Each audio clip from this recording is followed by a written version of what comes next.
खुदावन यीशु मसीह के नाम में आप सबों को सलाम। यकीनन अजीज़ों, कलाम ही है, हमने गाया भी कि जब इस दुनिया में कुछ भी ना था और जब हमारे पास भी कुछ नहीं होता तो खुदावन कलाम के वसीला से वसाइल पैदा करता है। हालेलुया। तो जब दुनिया में भी कुछ नहीं था तो हम सब समझते हैं कि खुदावन ने अपने कलाम की कुदरत के सबब से खूबसूरत दुनिया को कायम और दायम किया। हालेलुया। सो आज खुदावन के कलाम में से मशहूर तरीन ज़बूर नंबर 23 के तल्लक से हम सीखेंगे और इसकी चंद एक बातों की तरफ हम गौर करेंगे जिनके पास खुदावन का ज़िंदगी बख्श कलाम है। बड़ी आसानी के साथ अब हवाला देख सकते हैं। ज़बूर नंबर 23। खुदावन मेरा चुपान, जिसे इंग्लिश में the lord is my shepherd कहा जाता है।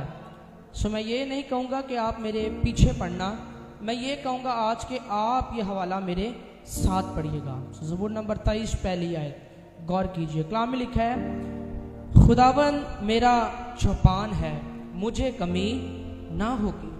वो मुझे हरी हरी चरागाहों में बिठाता है, वो मुझे राहत के चश्मों के पास ले जाता, वो मेरी जान को बहाल करता है, वो मुझे अपने नाम की खातिर सदाकत की राहों पर ले चलता है। बल्कि ख्वा मौत के साया की वादी में से मेरा गुजर हो, मैं किसी बला से नहीं डरूंगा, क्योंकि तू मेरे साथ है। तेरे आशा और तेरी लाठी से मुझे तसल्ली है। तू मेरे दुश्मनों के रूबरू मेरे आगे दस्तरख्वान बिछाता है। तूने मेरे सर पर तेल मला है, मेरा प्याला लबरेज होता है। यकीनन भलाई और रहमत उम्र भर मेरे साथ साथ रहेगी और मैं हमेशा खुदावन के घर में सकूनत करूंगा। खुदावन के पाक कलाम के पढ़े सुने जाने पर खुदावन की बरकत हो। ज़बूर नंबर 23 हमारे खानदानों में, हमारे बच्चों को और हमारी जिंदगी में सबसे ज्यादा पढ़ा जाने वाला ज़बूर है। संडे स्कूल की इब्तदाई बुनियाद में ही बच्चों को ज़बूर 23 बताया जाता है और जितना गहरा मकाशवा ज़बूर 23 के अंदर छुपा हुआ है, काश हम इस बात को समझे। हम जब पढ़ते हैं तो हम ये पढ़ते हैं, खुदावन मेरा चुपान है, अगली आयत पे गौर करते हैं, मुझे कमी ना होगी। लेकिन गौर फरमाए, ये हवाला हमें बता रहा है चरवाहे के बारे में, चरवाहे के किरदार के बारे में, चरवाहे के करैक्टर के बारे में, उसकी हैसियत के बारे में, उसके जोर, उसकी कुदरत के बारे में हमें सिखा रहा है।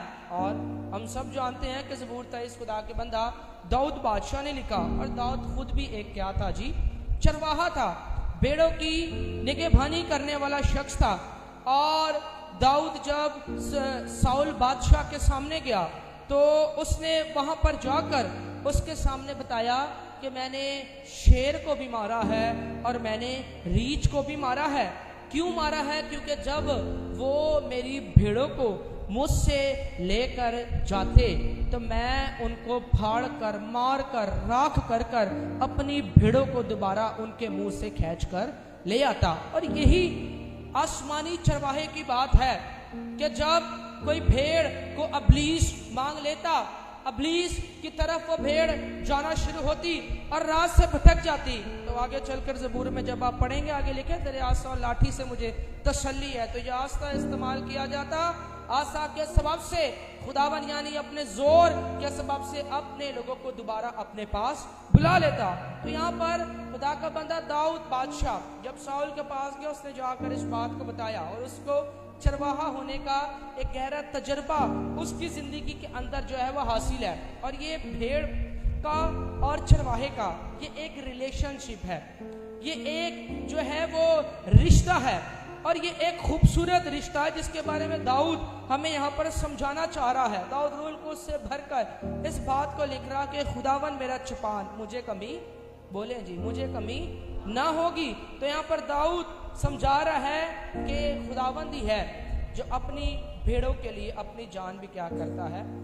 यीशु मसीह ने एक बात कही कि अच्छा चरवाहा मैं हूँ, और अच्छा चरवाहा वही है जो अपनी भेड़ों के लिए अपनी जान क्या करे जी, कुर्बान करे। दाऊद इसकी कीमत को, इसकी कदर को, इसकी हैसियत को वो समझ रहा है। और जब हमारा रिलेशन खुदा के साथ इस तरह का होगा कि हम उसकी भेड़ें होंगी और वो हमारा चरवाहा होगा और हम कहेंगे कि तू ही हमारा चौपान है, तू ही वो नाम है जिसे हम जपते रहे, तो फिर खुदावन हमें चारों तरफ से दुश्मन के हाथों से, अबलीस मंसूबों और तमाम उसके बैरियर से, तमाम चलाकी की गुफ्तों से खुदावन हमें अपने जोरे बाजू से बचा लेगा। Hallelujah, hallelujah. इसलिए लिखा खुदावन मेरा चौपान, मुझे कमी ना होगी। फिर बताता हूँ, ये भेड़ों का और चरवाहे का बहुत गहरा जो है ये तल्लक है। ये एक जॉर्नी है, ये इस तरह की जॉर्नी है जैसे एक मसीही जिंदगी, ये क्रिश्चियन लाइफ को शो करती है कि क्रिश्चियन लाइफ इसी तरह की है कि अगरचे वो मसीहत में चलते हुए, जिस तरह अगर जिस्मानी चरवाहा जो है उसकी भेड़ें उसके पीछे जाती और अपने मालिक की आवाज को पहचान जाती, जब कभी उसका मालिक उसे आवाज लगाता, तो खुदावन ने भी एक बात कही थी कि मेरी भेड़ें भी मेरी आवाज सुनती है। तो ये क्रिश्चियन जर्नी को शो करता है ये ज़बूर नंबर 23। और अगरचे ये हम समझते हैं कि अगर हम खुदावन की भेड़ें हैं और उसकी हैकल में है तो मसीही जिंदगी हमारे लिए आसान है। जितनी मसीही जिंदगी हमारे लिए आसान है, जितनी पुरसुकून है, जितनी बाबरकत है, उतनी ज्यादा ये मुश्किलात से भी बरी है, उतनी ज्यादा ये मुश्किलातों और इज़ार सानियों से भी बरी है। लेकिन फिर वही बात कहूंगा, खुदावन मेरा चौपान है, मुझे कमी ना होगी। बोला करें, खुदावन मेरा चौपान है, मुझे कमी ना हो। जितनी मर्जी मुश्किलातें क्यों ना हो, जब मेरा चौपान मेरे साथ है। भेड़ को पता है क्यों डर नहीं होता जानवरों का, दूसरी चीजों का, क्योंकि उसको पता होता है मेरे साथ कौन है, मेरा चरवाहा है, मेरा मालिक है, हमें परवरिश करने वाला हमारे साथ मौजूद है। इसलिए दाऊद भी दलेरी के साथ कहता, खुदावन मेरा चौपान, मुझे कमी ना होगी। एक राइटर ने तो बड़ी खूबसूरत तरीके से इसे बयान किया और कहा कि अगर हम ये ज़बूर पढ़ते हैं और अगर ज़बूर पढ़ने के साथ हमारा रिलेशन उस चरवाहे के साथ भेड़ वाला नहीं है, तो फिर याद रखें ये ज़बूर हमारे लिए नहीं है अज़ीज़ों। अगर हम इसे कहेंगे कि वो हमारा चौपान है, तो हमें भेड़ बनने की भी ज़रूरत है। भेड़ की खसूसियात क्या है अगर आप पढ़ें, तो भेड़ वो जानवर है जो सेल्फ डिपेंडेंट नहीं है, जो अपने आप के ऊपर जो है वो शिकार नहीं कर सकती, जो अपने आप का दिफा भी खुद नहीं कर सकती, या यूं कह लीजिए ये इतना चालाक जानवर नहीं है।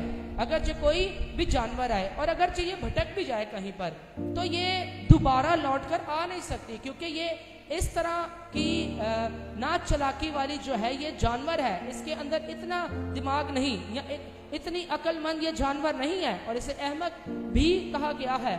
और मैं ये बताना चाहता हूँ कि भेड़ की जो असली ताकत है मेरे अजीजों, वो उसके अपनी कुव्वत और ताकत और शबी पर नहीं, बल्कि उसके चरवाहे के ऊपर है। जिस तरह उसके चरवाहे का जोर और उसका चरवाहा ताकतवर होगा, जिस कदर उसका चरवाहा मजबूत और दलेर होगा, उसकी भेड़ें भी उस तरह ही क्या हो जाएंगी जी, दलेर हो जाएंगी। हालेलुया। ये मिसाल यीशु मसीह की है। यीशु से अच्छा चरवाहा कौन, जिसने बोला कि मैं अच्छा चरवाहा। तो हम देखें कि वो कितना मजबूत है, मार खाने के बाद भी, हाँ जी, दुख उठाने के बाद भी, जुल्मों के बाद भी, सितम के बाद भी, मुश्किलात के बाइस भी वो इतना मजबूत रहा, जान देने तक भी मजबूत रहा।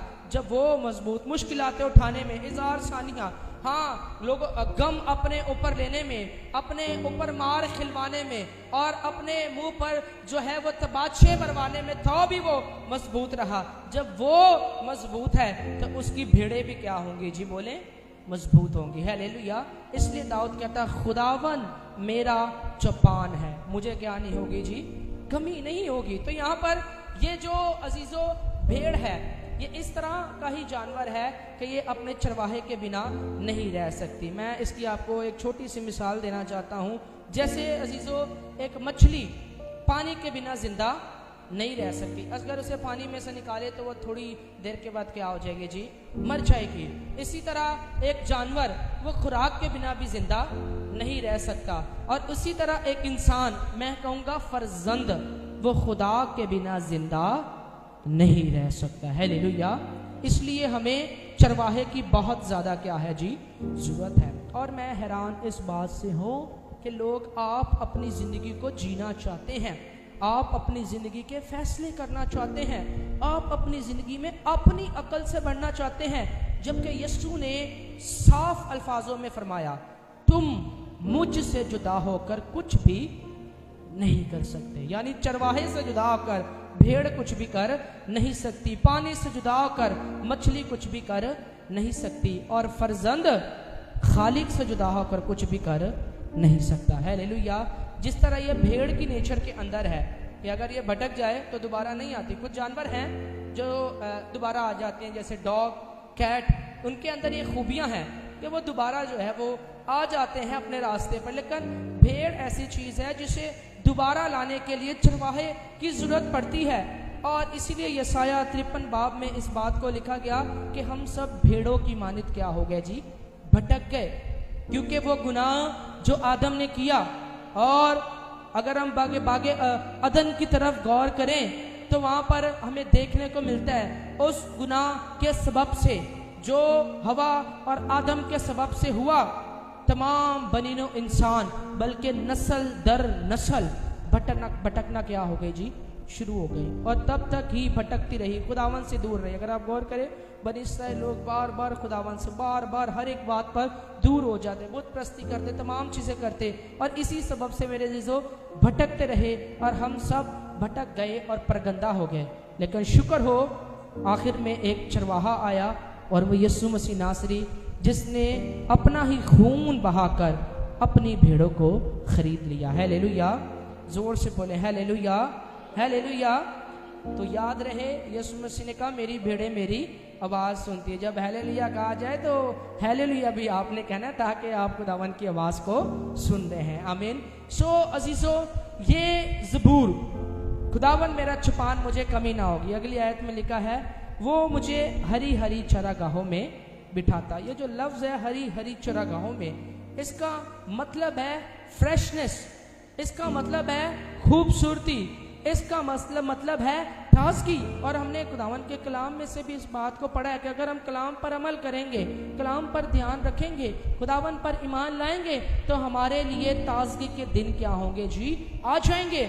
और जब कभी हम खुदा के हज़ूर होते हैं, जब कभी हम थके मांदे खुदा के हज़ूर आते हैं, तो फिर यीशु मसीह ने भी ये बात कही, ऐ बोझ के तले थके मांदे लोगों मेरे पास आओ, मैं तुम्हें क्या दूंगा, आराम। यानी जब कभी हम उसके कदमों में बैठते हैं, एक नई ताजगी को हम खुदावन के ज़रिए से ले लेते हैं। हालेलुया।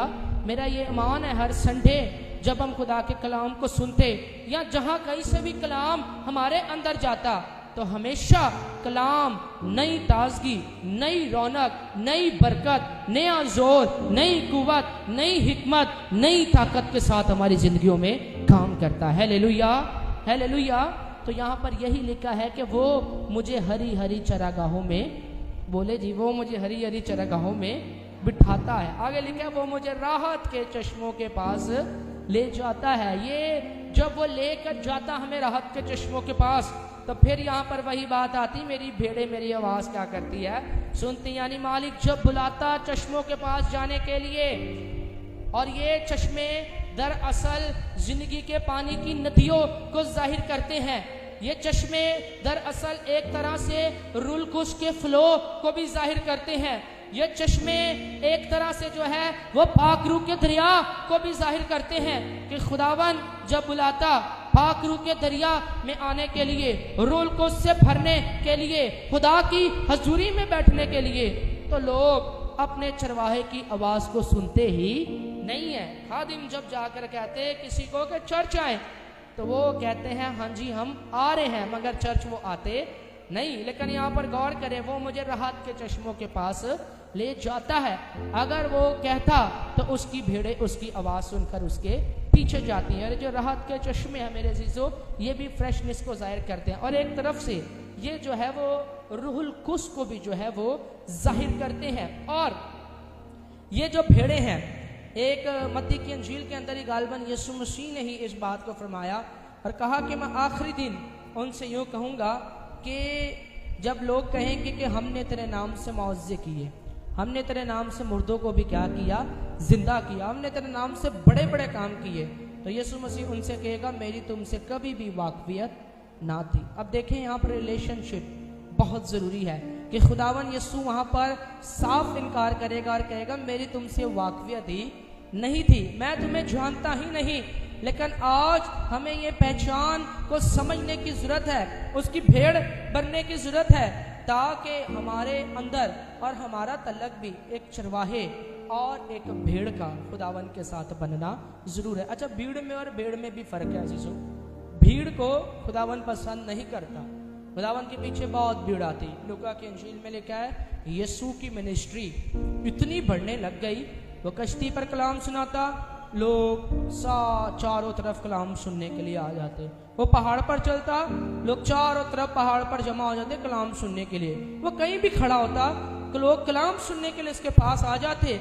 लेकिन भीड़ में से चंद ही लोग जो है वो यीशु पर ईमान लाते। इसकी जिंदा मिसाल ये है कि जिस रात यीशु ने पकड़वाए जाना था तो कितने लोग यीशु के पीछे आते थे, लेकिन यीशु ने सिर्फ 12 शागिर्दों को अपने साथ मेज पर क्या किया जी, शामिल। तो यीशु भीड़ पर नहीं, भीड़ों पर जो है वो ध्यान करता, भीड़ों की जो है वो फिक्र करता। और इसलिए उसने कहा अच्छा चरवाहा वो है जो भेड़ों के लिए अपनी जान भी क्या करता है जीजो, कुर्बान करता है। पुराने यादनामे का यहोवा जिसे ये चरवाहा ही कहा गया है। और सिर्फ एक बात याद रखिए, चरवाहे का काम नहीं है या खादिम का काम अजीजों नहीं है चर्च चलाना, और भेड़ों का काम भी है कि मिलकर इस खेती के अंदर क्या करना जी, काम करना। और एक और बात बताऊं, चरवाहा भेड़ों को पैदा नहीं करता, भेड़ें भेड़ों को आगे क्या करती हैं, पैदा करती हैं। फिर सुनिए, चरवाहा भेड़ों को पैदा नहीं करता, भेड़ें भेड़ों को क्या करती हैं जी, पैदा करती हैं। चरवाहा परवरिश करता है, चरवाहा उसके देखभाल करता है, और चरवाहा जो है उसकी निगहबानी करता है। मिसाल देने लगा हूँ, खादिम का काम है कलाम सुनाना, भरना, उसे तकविया देना, उसको मोटिवेशनल तरीके से यीशु के पास लेकर आना। लेकिन भेड़ों का काम है अपने साथ, कलीसिया का काम है अपने साथ और जिंदगियों को जो खुदावन से दूर है उन्हें भी खुदावन के पास, चरवाहे के पास लेकर आ जाना। आमीन। तो यही मैं कह रहा हूँ कि भेड़ें भेड़ों को पैदा करती हैं, चरवाहा भेड़ों को पैदा नहीं करता। चरवाहा देखभाल करता है, चरवाहा निगहबानी करता है, चरवाहा हिफाजत करता है। और चरवाहा एक और बात, कंपेनियनशिप में, मतलब उनके साथ जो है वो तल्लक को कायम करता है। यहाँ पर एक लफ्ज़ जो आया है, मैं इसे गौर से पढ़ रहा था कि लफ्ज़ रुई यहाँ पर इब्रानी ज़ुबान का आया है, जिसका मतलब है यावा राय यहोवा राफा। तो ये लफ्ज़ यहाँ पर इस्तेमाल किया गया है, मुझे कमी ना होगी। तो दाऊद यहाँ पर इस मुकाशवे को, जो सबसे पहले मुकाशवा खुदा के बंदा इब्राहिम को मिला कि मैं यहोवा यरी, मैं मुहैया करूँगा, तो ये मुकाशवा खुदा के बंदा इब्राहिम को मुरिया के उस पहाड़ के ऊपर, जहाँ पर उसने अपने बेटे को क्या करना था जी, कुर्बान करना था। और अगर हम वहाँ पर देखते हैं कि जब उसने अपने बेटे को कुर्बान करने लगा तो उसके बेटे ने एक बात कही कि सब चीज़ें मौजूद है लेकिन बर्रा यहाँ पर मौजूद नहीं है। इस चीज़ की तकमील आगे जाकर यूहन्ना ने की, और यूहन्ना ने कहा देखो ये खुदा का बर्रा जो जहाँ के गुनाह को उठा लिया जाता है। हालेलुया। अजीजों, वो तो ज़मीनी अक्स था यीशु मसीह का, लेकिन आगे जो ज़हूर हुआ वो यीशु मसीह के वसीला से ही पेशन गोई पूरी हुई है। और इसलिए इब्राहिम ने भी कहा खुदावन के पहाड़ पर मुहैया किया जाएगा, और यकीनन गलगता की पहाड़ी पर, कोहे कलवरी पर यीशु मसीह हकीकी बर्रा जो है वो कुर्बान किया गया, और वही हमारा नजात दहिंदा ठहरा। हालेलुया। जिसके लिए हम कहते हैं खुदावन मेरा चौपान, फिर मुझे कमी ना होगी। और यहाँ पर ये जो लफ्ज़ आया है मुझे कमी ना होगी, इसका कंपेनियनशिप जो रिलेशनशिप है ये हस्बैंड वाइफ का भी रिलेशनशिप यहाँ पर होता है, क्योंकि जब शादी हो तो वहाँ पर हस्बैंड वाइफ इस बात का कलाम मुक़द्दस के ऊपर हाथ रख के इकरार करते हैं, तंगी में, मुश्किल में, परेशानी में, बीमारी में, तकलीफ में। और आगे एक और लफ्ज़ कहते हैं, जब तक मौत हमको जुदा ना करे हम एक दूसरे से लिपटे ही रहेंगे। तो ये जो है ना, ये खुदावन के लिए, चरवाहे के लिए और भेड़ के लिए इस्तेमाल हुआ है। और यीशु मसीह ने ये बात कही थी, देखो मैं दुनिया के आखिर तक हमेशा क्या हूँ जी, तुम्हारे साथ रहूँगा। हालेलुया। मुझे याद आ गया अखिया बादशाह के बारे में, बल्कि उससे पहले मैं बताना चाहता हूँ कि दाऊद का मुझे याद आया कि दाऊद कि जब मुश्किल के अंदर था और दाऊद और उसके साथियों को जब भूख लगी तो वो रोटियां उसे दी गई जो नज़र की रोटियां थी, और उन रोटियों को सिवाय अगरचे काइन के अलावा कोई खा नहीं सकता था, लेकिन तो भी वो रोटियां दाऊद और उसके मुलाजमों को जो है वो दी गई। यानी खुदावन हर हालात में अपने लोगों को क्या करता है जी, मुहैया करता। फिर अगर हम बात करें खुदा के बंदा एलिया के बारे में, तो जब वो अखिया बादशाह के दौर में 3.5 बरस तक ना आसमान खुला, ना पानी आया, नाले सूख गए, खेती बाड़ी खत्म हो गई, सब जगह काल ही काल पड़ गया, तो खुदावन ने कौवों को हुक्म किया कि सुबह भी उसको गोश्त और रोटी दें और शाम को भी उसको गोश्त और रोटी दें। अब सोचने वाली बात यह है, काल के अंदर इंसान को दाल रोटी मिल जाए तो इंसान के अंदर यह भी बड़ी गल है कि थानू दाल रोटी भी मिल गई। यानी जितने बुरे हालात हैं, कभी कभी इंसान कहता है, जब कहते हैं ना जी जॉब कैसी जा रही है, घर का खर्च कैसा जा रहा है, तो इंसान का जवाब यही होता है, शुक्र है दाल रोटी की हो रही है जी, चल रही है। खाते तो दाल रोटी नहीं है, खुदा का फजल है, खाते तो हम बहुत अच्छे अच्छे खाने हैं, लेकिन मिसाल हम दाल रोटी की देते होते हैं। तो यहाँ पर गौर करें जीजो के एलिया खुदा का बंदा, जब चारों तरफ काल है तो खुदा ने उस वक्त अपने बंदे को गोश्त मुहैया किया है। हालेलुया। इसलिए वो यहोवा यरी, वही मुहैया करने वाला। किसने कहा, don't worry when there is Jehovah Jireh, यानी आपको फिक्र करने की जरूरत नहीं है जब यहोवा यरी आपके साथ है। तो एलिया, ये मैं कौवे के बारे में पढ़ रहा था। कौवा तो एक ऐसा जानवर है जिसकी जो है वो नियत के अंदर, जिसकी नेचर के अंदर चीर फाड़ने वाली नेचर है जिसकी, और वो छीन कर खाना खाने वाला जानवर। और खुदा ने उसको हुक्म कर दिया तो एलिया को जाकर क्या दे दे जी, खाना दे दे। तो जब खुदावन ने मुहैया करना हो तो पंजाबी की मिसाल है, 7 समंदर पार से भी खुदावन आपके लिए मुहैया कर देगा। हालेलुया। जोर से कहें हालेलुया। खुदावन मेरा चौपान है, मुझे कमी ना होगी। तो खुदावन है जो अपने लोगों को हर हालात के अंदर देना क्या करता है जी, जानता है। तो आगे हमने पढ़ा है, वो मुझे हरी हरी चरागाहों में बिठाता, वो मुझे राहत के चश्मों के पास ले जाता है। तीसरी आयत में लिखा है, वो मेरी जान को क्या करता है जी, बहाल करता है। अजीजों, जब कभी हमारे ऊपर दुख आए, परेशानी है, तकलीफ आए, एक खादिम थे पंजाब साइड के, तो ऐसा हुआ कि उसकी कलीसिया में एक बहन थी और उसका जवान बेटा ट्रेन यानी रेलगाड़ी के नीचे आकर मर गया, और उसकी जान को तसल्ली ना मिले, तसल्ली ना मिले, तसल्ली ना मिले। जाहिर सी बात है, जिसका जवान बेटा उसकी आंखों के सामने से गया हो तो उसे तसल्ली कहाँ से जो है वो मिल सकती है।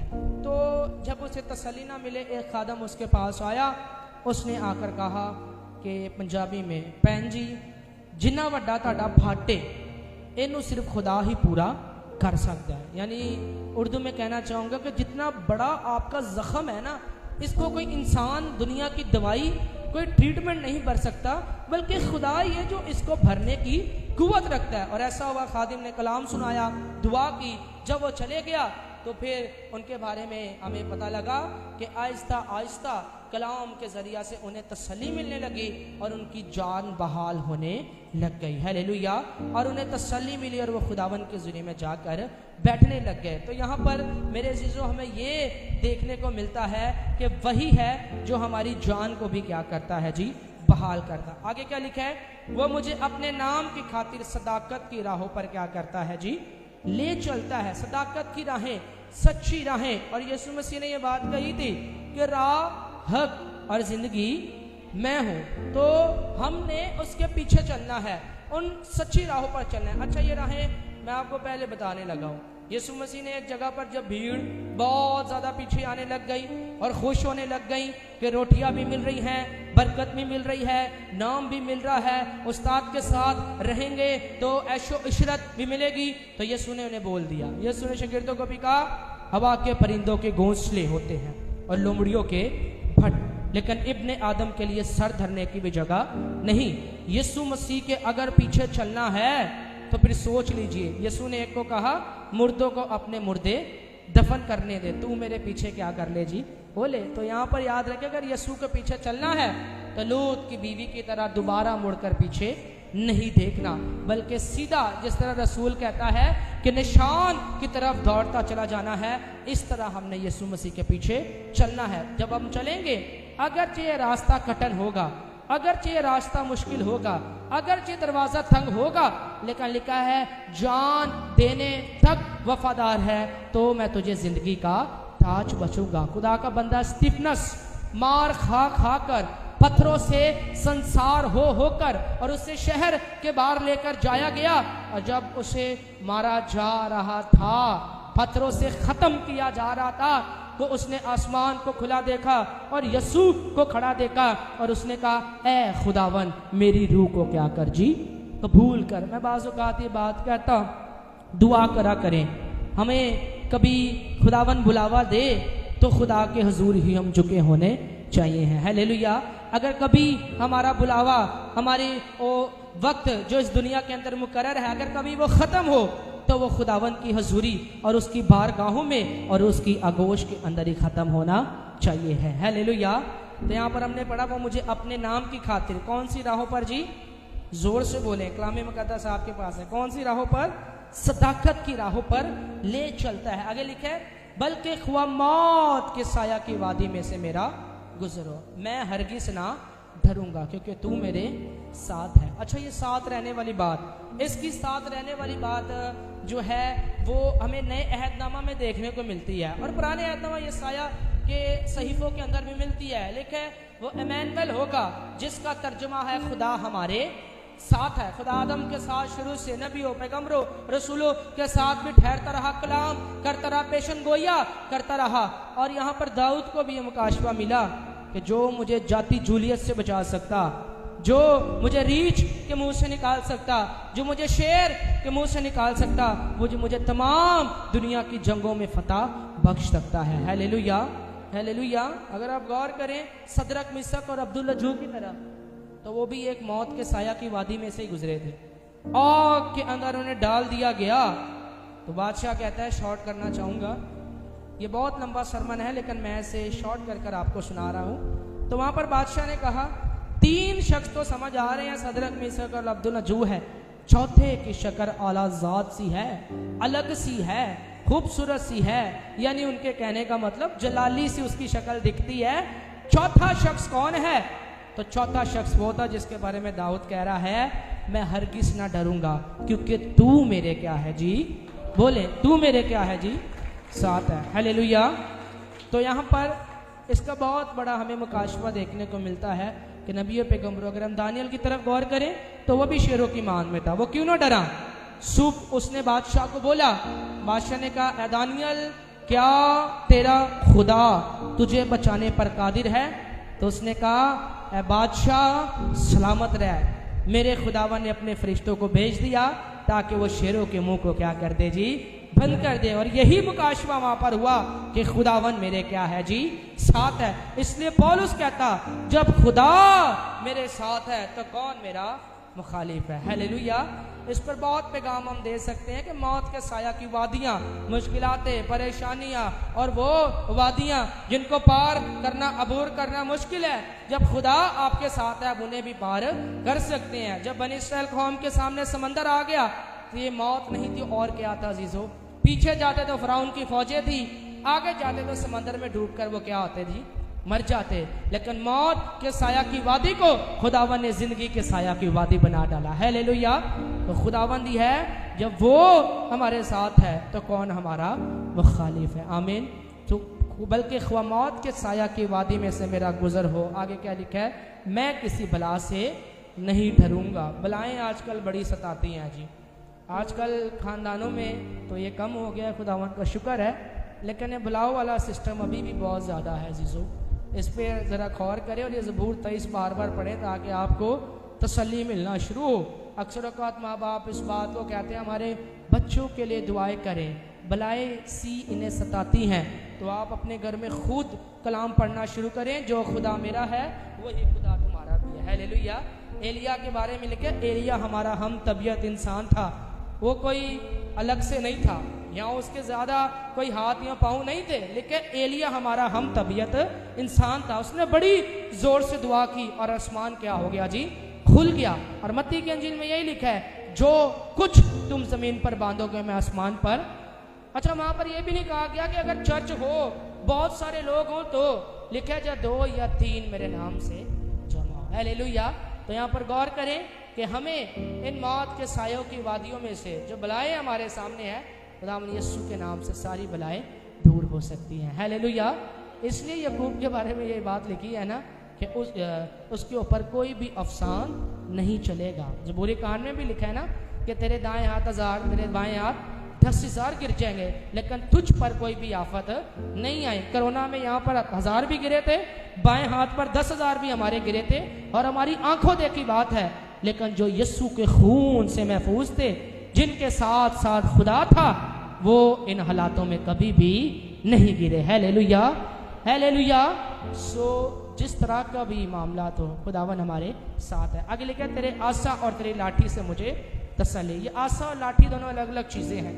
आसा वो होता था जो चरवाहे के इख्तियार को जाहिर करता, और लाठी वो चीज़ होती थी जिससे चरवाहा अपनी भेड़ों को तंबिया करता, जिससे चरवाहा अपनी भेड़ों की छांट-बीट भी करता और उन पर सख्ती भी करता। और एक जगह ज़बूर में लिखा है, अगर सादिक तंबिया करे और सर में छड़ी मारे तो गोया इस तरह समझ लेना जैसे तेरे सर के लिए रोगन हो, तेल की मानी दो, इस तरह उसको तू समझ लेना। और यहाँ पर आसा जो होता था, इस आसा के सबब से चरवाहा अगर बड़े बड़े जानवर, अगर कोई डॉग, अगर कोई इस तरह का जानवर खूनख्वार उसकी भेड़ों के सामने आ गया तो वो आसा से फौरन उसे भगा डालता था। और जो लाठी होती थी उससे वो अपनी भेड़ों की, अगर कोई भेड़ लाइन से बाहर जाती तो उसकी तंबिया करता, उसको मारता ताकि वो दोबारा अपनी लाइन में आ जाए। तो यहाँ पर जो है आसा और लाठी है। और मैं ये कहना चाहूँगा कि खुदावंद का आसा अजीज़ों, हमारे दुश्मन, हमारे मुखालिफ और इब्लीस और उसकी फौजें जो हमारे खिलाफ उठती हैं, खुदावंद अपने आसा से उन सारी फौजों को मार पकाता है। Hallelujah, hallelujah. खुदावंद मेरा चौपान, मुझे कमी। हाँ, जल्दी जल्दी ख़त्म कर रहा हूँ। आगे लिखा है, तू मेरे दुश्मनों के रूबरू मेरे आगे दस्तरख्वान बिछाता है। ये दस्तरख्वान बिछाने वाली बात एक मेहमान नवाजी की बात है अजीज़ों। अगर आप गौर करें कि लूत के बारे में, जब लूत उस शहर में था तो फरिश्ते वहाँ पर खुदावन ने भेजे उससे बचाने के लिए। तो अजीज़ों ऐसा हुआ वहाँ पर कि उस शहर की बदकारी के सबब से उन्होंने कहा, उन मर्दों को हमें दे जो तेरे पास हैं, ताकि तू हम उनके साथ सोहबत करें, गलत काम करें। यहाँ तक कि लूत ने अपनी बेटियाँ भी उन्हें ऑफर कर दी और उन्हें कह दिया कि तुम मेरी बेटियों को ले लो, लेकिन उन्होंने कहा नहीं, हमें वही मर्द चाहिए। यहाँ पर मैं इस दस्तरख्वान के बारे में आपको बताना चाहता हूँ कि ये एक मेहमान नवाजी होती है, और ये पहले के दौर के अंदर एक मेहमान नवाजी यूँ समझी जाती थी, अगर कोई दूर का शख्स आपके पास आ गया और वो आपके घर के अंदर उतर गया तो आपके ऊपर ये फ़र्ज़ है, लाजिम है, चाहे वो किसी भी कबीले से है, किसी भी मज़हब से है, किसी भी दीन से है, किसी भी कल्चर से है, आप पर यह फ़र्ज़ होता था तब कि आप जो है उसकी मेहमान नवाजी करें और उसकी पूरी पूरी आप क्या करें जी, देखभाल करें। ये दस्तरखान बिछाने का मतलब जो है वो यही है कि खुदावंद जो है मेरी हर तरफ से देखभाल क्या करता है जी, करता रहता है। हालेलुया। आगे लिखे, तूने मेरे सर पर क्या मला है जी, तेल मला, और मेरा प्याला क्या होता है जी, लबरेज होता है। ये तेल मलने वाली जो बात है,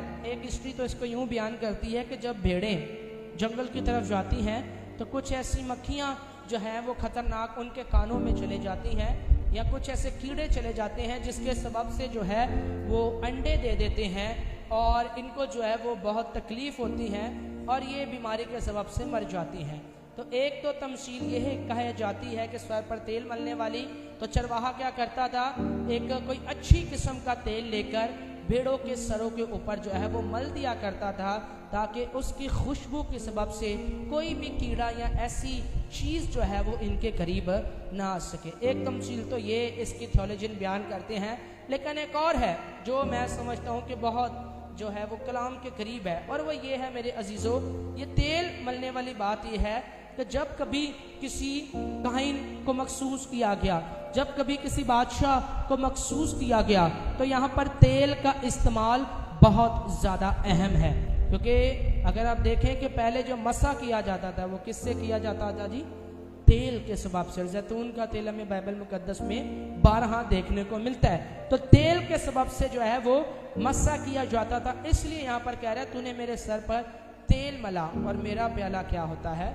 लबरेज। अच्छा, ये लबरेज होने का मतलब भी वहाँ पर ही है, मेहमान नवाजी का ही हमें समझ आती है। क्योंकि इससे ये होता है अगर कोई शख्स हमारे घर आए या कोई मेहमान आए जिससे हमें बड़ी मोहब्बत होती है, तो हम उसे क्या करते हैं जी? उसकी प्लेट को लबरेज करना क्या करते हैं? शुरू करते हैं कि भाई आप और खाना खाएं, बहन आप और खाना खाएं, आप और खाना खाएं। तो यहाँ पर खुदा का बंदा दाऊद जो है इस बात को रूहानी आलम में कर रहा है कि तूने मेरे बदन को, मेरे बातन को, मेरी रूहानियत को, मेरी जिंदगी को जो है वो अपने पाक रूह की कुव्वत से लबरेज कर दिया है। Hallelujah, hallelujah. और एक जगह दाऊद इस बात को बयान भी करता है कि जब मैं अपनी माँ के बातन में ही था, जब मैं असफल में ही था, तो मेरा कालिब तुझसे छुपा ना था। यानी खुदावन ने मेरे बेतरतीब मादा को देखा, और फिर दाऊद जब बड़ा हुआ उसने कहा मैंने तेरे कलाम को अपने दिल में रख लिया ताकि तेरे खिलाफ गुनाह ना करूं। तो ये लबरेज होने का मतलब कि उसने अपने आप को खुदा के कलाम और उसके पाक रूह से लबरेज किया। आखिरी बात लिखे, यकीनन भलाई और रहमत उम्र भर मेरे साथ साथ रहेगी और मैं हमेशा खुदावन के घर में सुकूनत करूँगा। यीशु मसीह ने हमें पहले भी कभी नहीं छोड़ा, खुदावन ने हमें पहले भी कभी नहीं छोड़ा, और वो अब भी कभी भी नहीं छोड़ेगा। तो जब यीशु पैदा हुआ तो वहाँ पर भी हमें ये मुकाश हुआ है कि वो हमारे साथ है, जो नजात दहिंदा है।